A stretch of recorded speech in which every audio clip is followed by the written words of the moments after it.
Hi there, my name's Nick. A bit late to the party, but this is my response to Rob Walker's vinyl tag 2022. It's my first video. It's inspired me to create my first video. I'm quite eager to join the vinyl community because of my love for vinyl. Cracking on with it. Favourite release of 2022 would be Stump Work by Dry Cleaning. Love this band. And this album is just really unique, unusual. It's just quite Moorish. It's quite Moorish, rather, is the word. Quite addictive listen. Really enjoyed it this year. Just can't stop listening to it. Last band I saw live was Ride back in November. Didn't know it at the time, but I was coming down with COVID, so I didn't enjoy the gig as much as I should have done. Felt quite lethargic and kind of felt like I was coming down with something, but it was a good gig, even though I felt like I wasn't quite there. This is their sort of recent re-release of the first 4 EPs on white vinyl.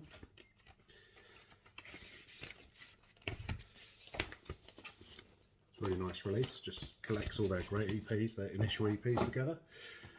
The third one might be a bit controversial. So the first album is their best. I know they became more proficient after this album, and I love their kind of following albums, but I do love Can't Buy a Thrill by Steely Dan. I just think from a pure sort of pop perspective, this is their best album, but I know this is a controversial one because I've just got Aja in my mind, but yeah, I love this album of theirs. This is a Japanese pressing, I think. So Hat Trick,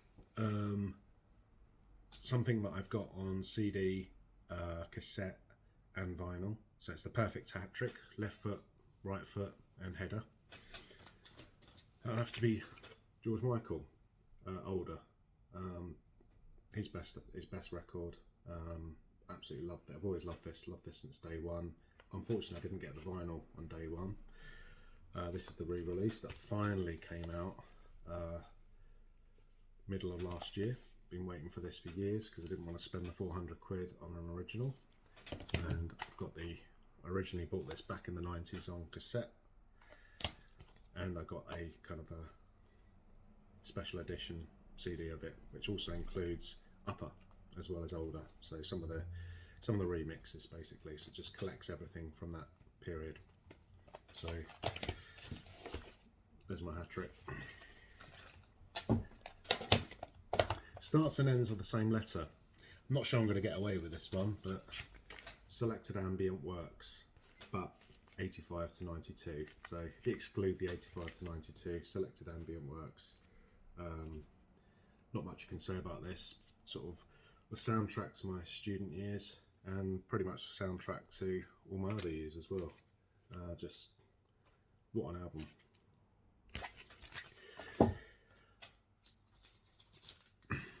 So there weren't many artists that were born in 1974, but the one that sat in my collection, and the only one by the Stereophonics, is Performance and Cocktails from 1999. Kelly Jones, born in 1974. I'm born in 1974. Do really enjoy this album. I think it still really holds up today. It's got The Bartender and the Thief, Hurry Up and Wait, Pick a Part That's New, Just Looking, Half the Lies You Tell Aren't True. Yeah, I really like this album. I think it's probably my preferred Stereophonics album. It's also my only Stereophonics album on vinyl. So most listened to album in 2022.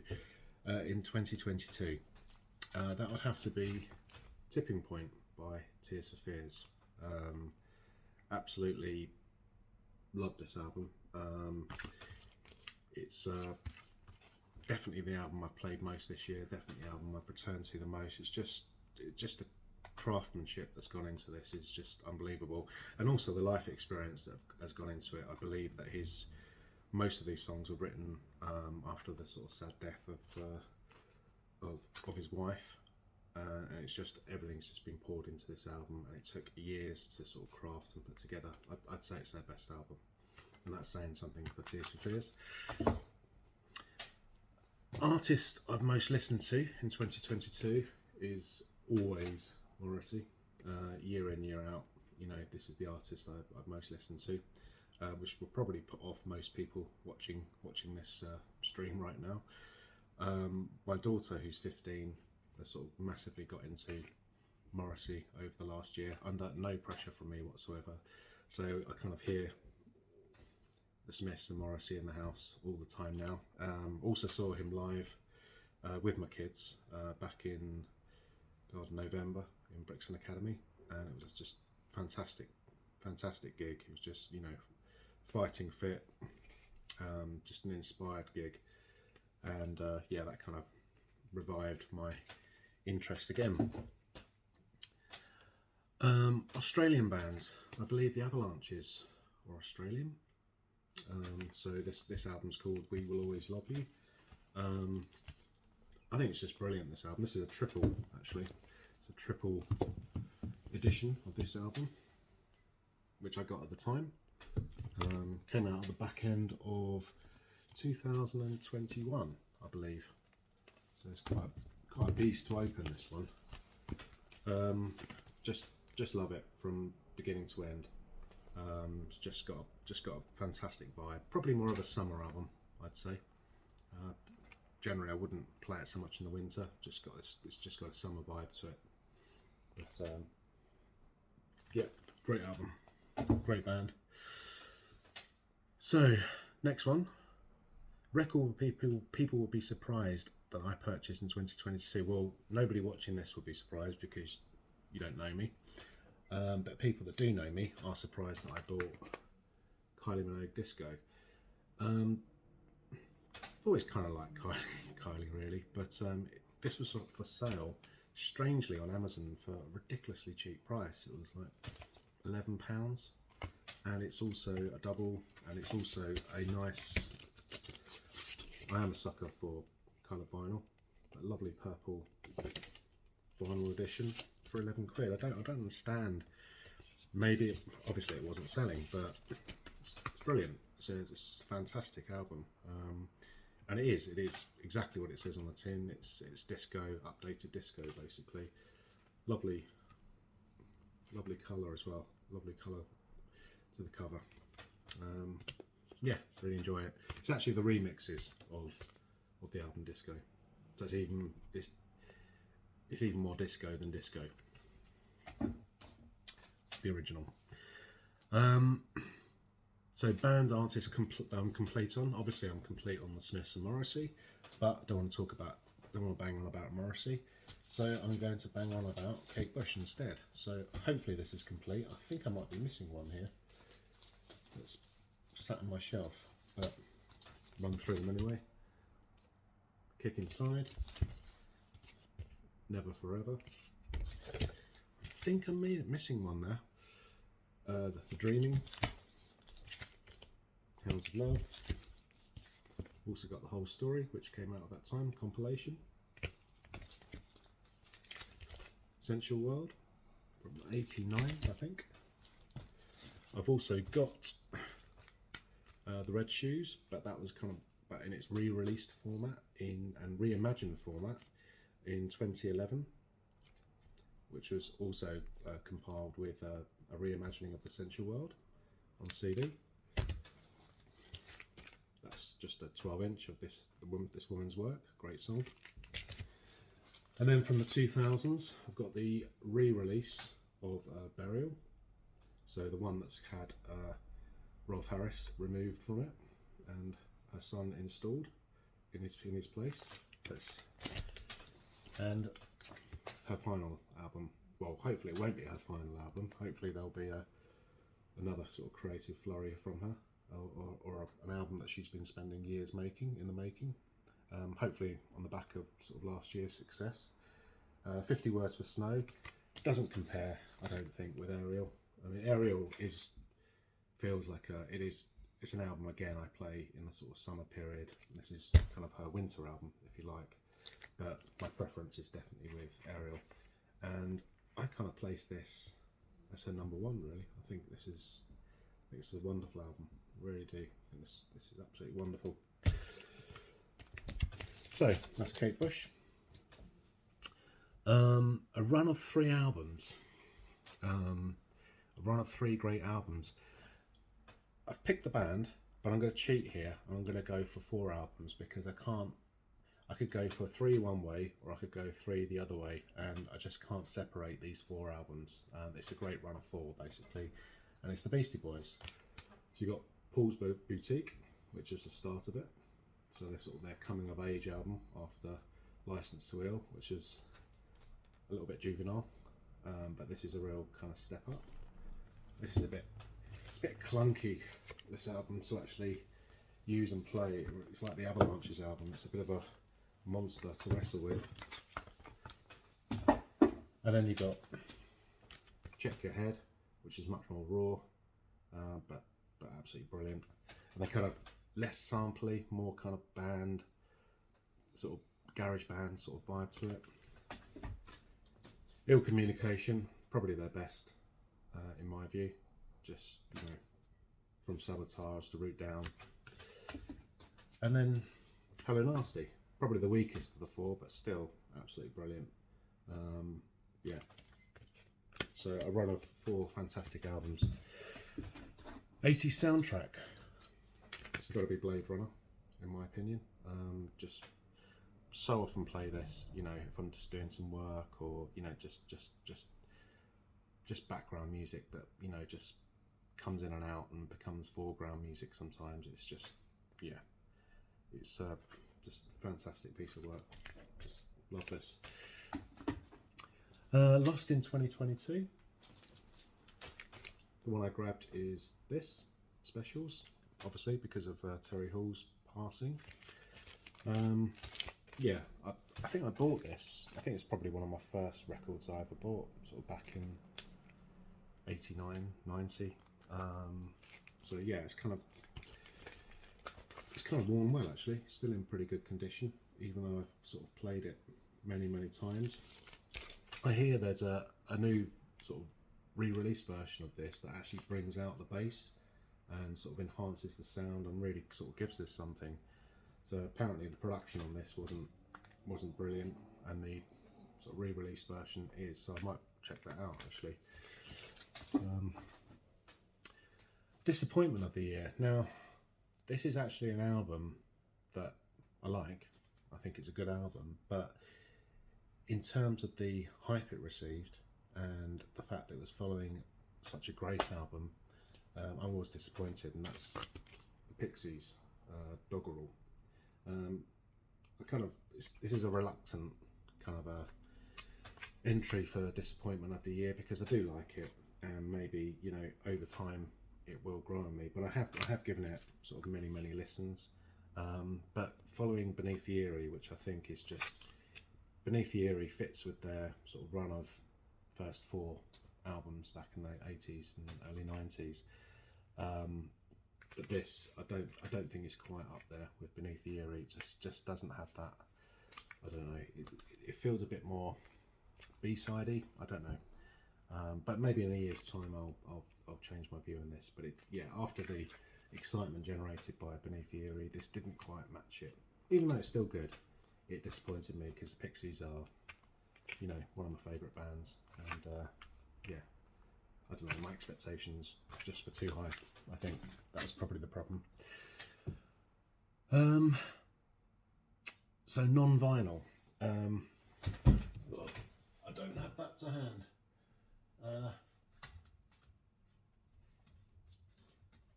I will grab this. Floating Points, Alenia, which is just a wonderful piece of work. Really like Floating Points, especially liked their last really sort of jazzy album.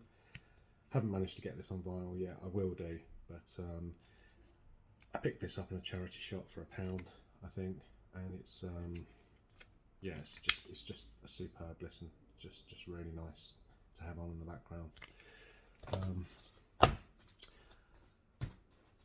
The Grail. So this year, sort of kind of picked my daughter up from an after school club, and I was driving home, and I just sort of spotted what looked like vinyl just sat by the road in a couple of crates, and I kind of just pulled an emergency stop, reversed up, got out the car, and yeah, lo and behold, it was somebody had just dumped a load of vinyl by the road.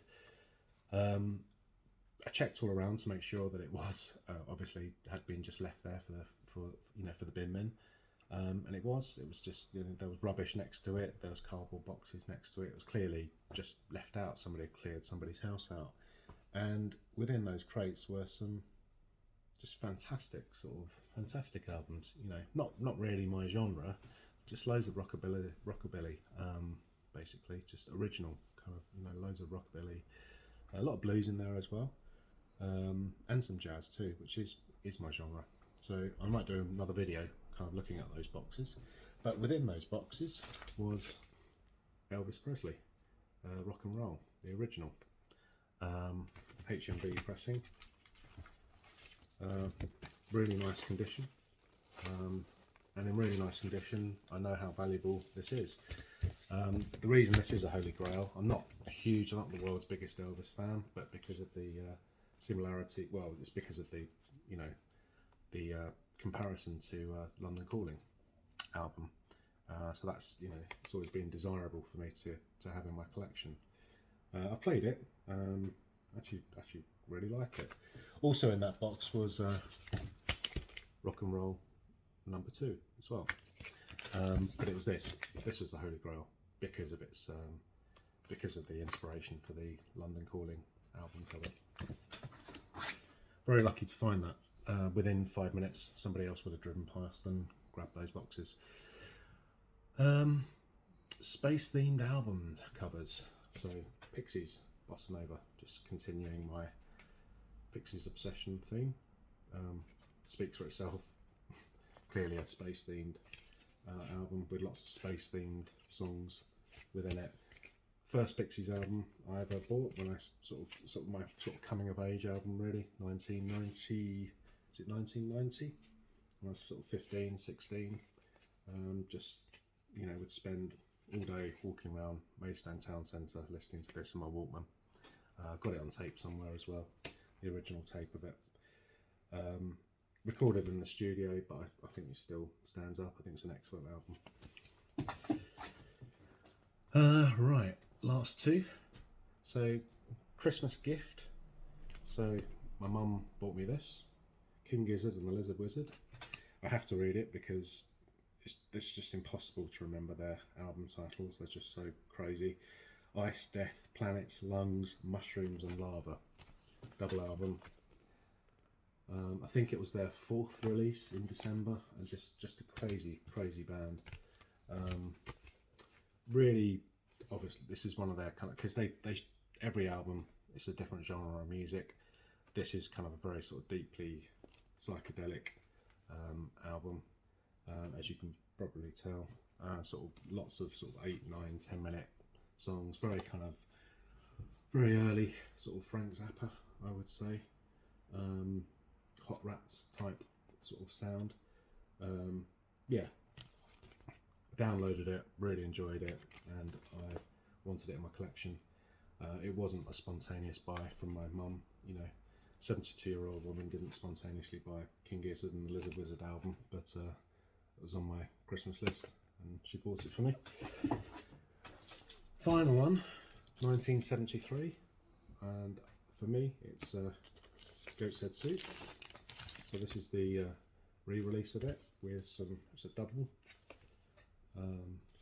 with the some rarities and alternative mixes. I've got the original version of this too. It's quite a beaten up copy because, again, that was probably one of the first records I ever bought back in 89-90 from a boot sale. I think I picked it up for about £1 back then.